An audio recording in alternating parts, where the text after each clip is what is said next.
Selanjutnya kita akan belajar menyambung materi tadi ya, bias gender dalam kehidupan. Ada ibu atau pembantu rumah tangga perempuan yang selalu mengerjakan tugas-tugas domestik seperti memasak, mencuci, dan menyapu, maka akan tertanam di benak anak-anak bahwa pekerjaan domestik memang menjadi pekerjaan perempuan. Kemudian dalam buku ajar yang terdapat di sekolah banyak ditemukan gambar maupun rumusan kalimat yang tidak mencerminkan kesetaraan gender. Gambar seorang pilot selalu laki-laki karena pekerjaan sebagai pilot memerlukan kecakapan dan kekuatan yang hanya dimiliki oleh laki-laki. Kalian bisa melihatnya.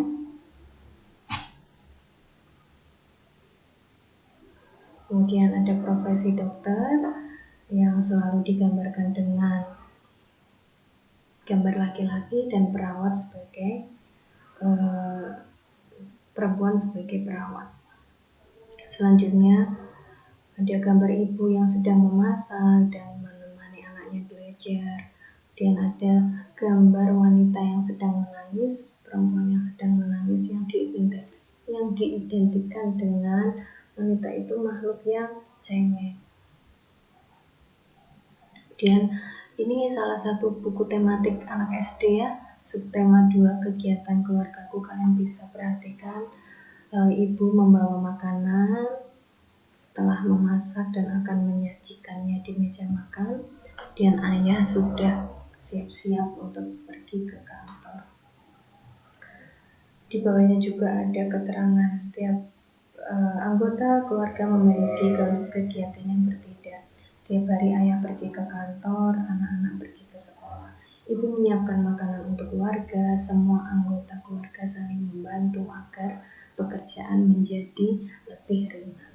Padahal sesungguhnya kalau kita sebagai sivitas akademika yang sudah atau yang masih makan bangku kuliah ya, setidaknya kita sudah berpendidikan lah.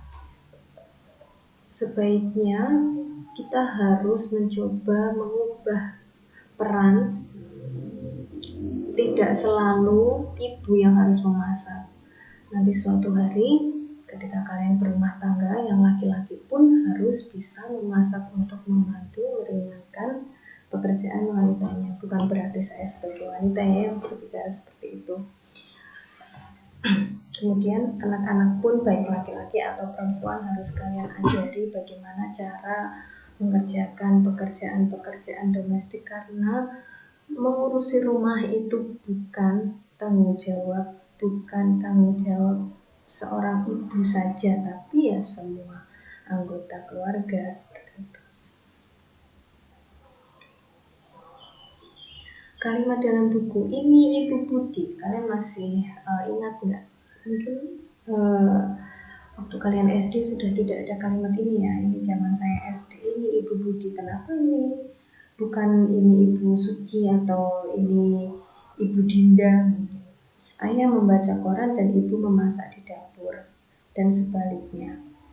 Dan bukan sebaliknya, ayah memasak di dapur dan ibu membaca koran. Padahal kan bisa saja kan? Rumusan kalimat mencerminkan sifat feminin dan kerja domestik bagi perempuan serta sifat maskulin dan kerja publik bagi laki-laki. Pengalaman di kelas, guru melihat murid laki-lakinya menangis, ia akan mengatakan, masa laki-laki menangis? Laki-laki nggak boleh cengeng. Ketika melihat murid perempuan memanjat pohon atau naik meja, ia akan mengatakan, anak perempuan kok tidak tahu sopan santun. Hal ini memberikan pemahaman kepada siswa bahwa hanya perempuan yang boleh menangis dan hanya laki-laki yang boleh kasar dan kurang sopan santunnya. Dalam konteks ini saya tidak membenarkan ya jika kalian nanti akan di kelas, contohnya Derisya mau naik meja seperti itu. Bukan berarti itu suatu contoh feminisme. Feminismenya beda, bukan tingkah laku yang tidak sopan di dalam kelas ya. Kemudian stereotip dan ketidakadilan gender. Stereotip adalah pelabelan terhadap pihak tertentu yang selalu berakibat merugikan pihak lain dan menimbulkan ketidakadilan.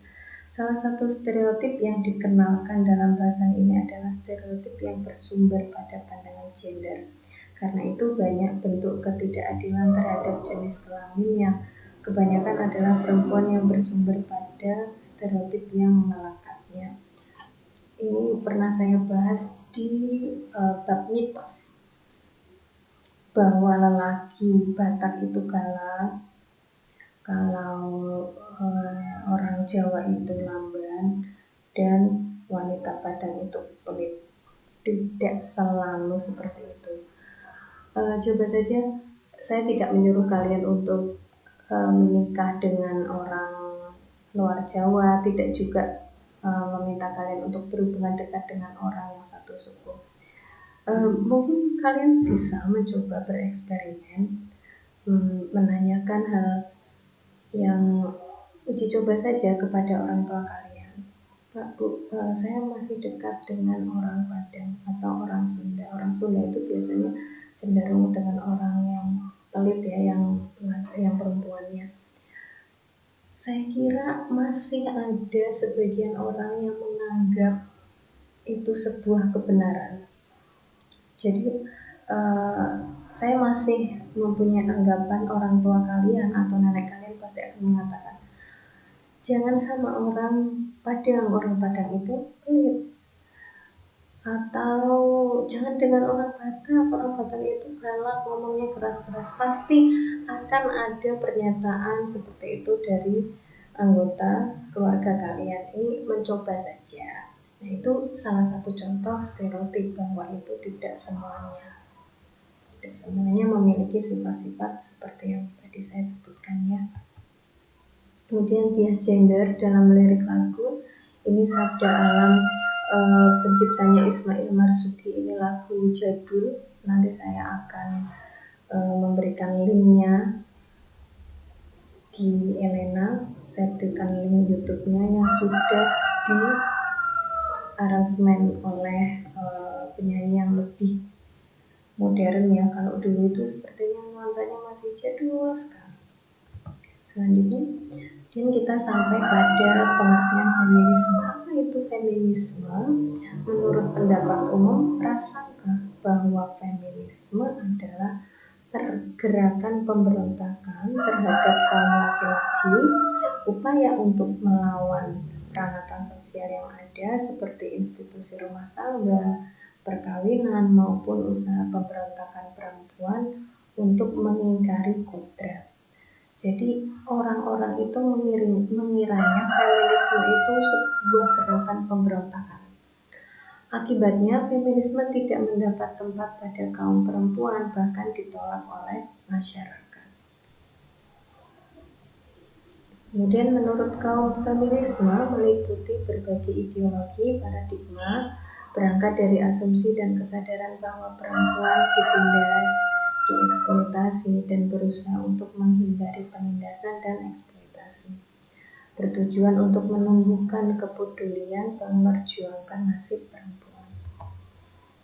Kemudian ada tokoh feminisme yang sangat terkenal di dunia ya, dan ini dari Perancis karena saya menekuni bahasa Perancis, jadi saya memberikan contohnya tokoh dari Perancis. Saya kira dari negara lain juga ada, namun yang sangat terkenal itu salah satunya ini Simone de Beauvoir, salah satu feminis egaliter, mengatakan bahwa sesungguhnya tidak ada perbedaan dari sifat alam perempuan. Pertanyaan yang paling sederhana dari pemikiran Beauvoir adalah, apakah laki-laki dan perempuan sama? Kemudian aliran feminisme liberal muncul sebagai kritik terhadap teori politik liberal yang pada umumnya menjunjung tinggi nilai otonomi, persamaan, dan nilai moral serta kebebasan individu, akan tetapi pada saat yang sama dianggap mendiskriminasi kaum perempuan. Tertuju pada kesempatan yang sama dan hak yang sama bagi setiap individu, termasuk di dalamnya kaum perempuan, sehingga tidak perlu perbedaan kesempatan. Mengapa kaum perempuan dalam keadaan terbelakang atau tertinggal? Menurut aliran feminisme liberal, karena kesalahan mereka sendiri. Sistem sudah memberikan kesempatan yang sama pada laki-laki dan perempuan.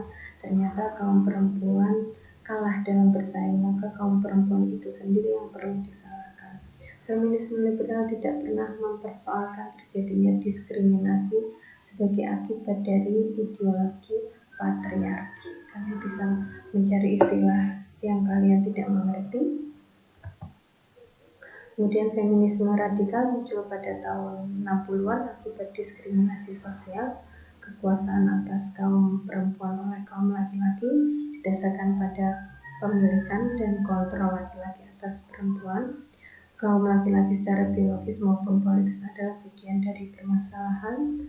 Patriarki adalah sumber penindasan yang merupakan sistem hierarki seksual di mana laki-laki memiliki kekuasaan superior dan privilege ekonomi. Kemudian kritik feminisme, anggapan bahwa feminisme liberal tidak lagi menjunjung tinggi nilai dan kodrat wanita. Feminisme liberal melahirkan sikap seperti laki-laki, misal melalui revolusi berpakaian dan gaya hidup.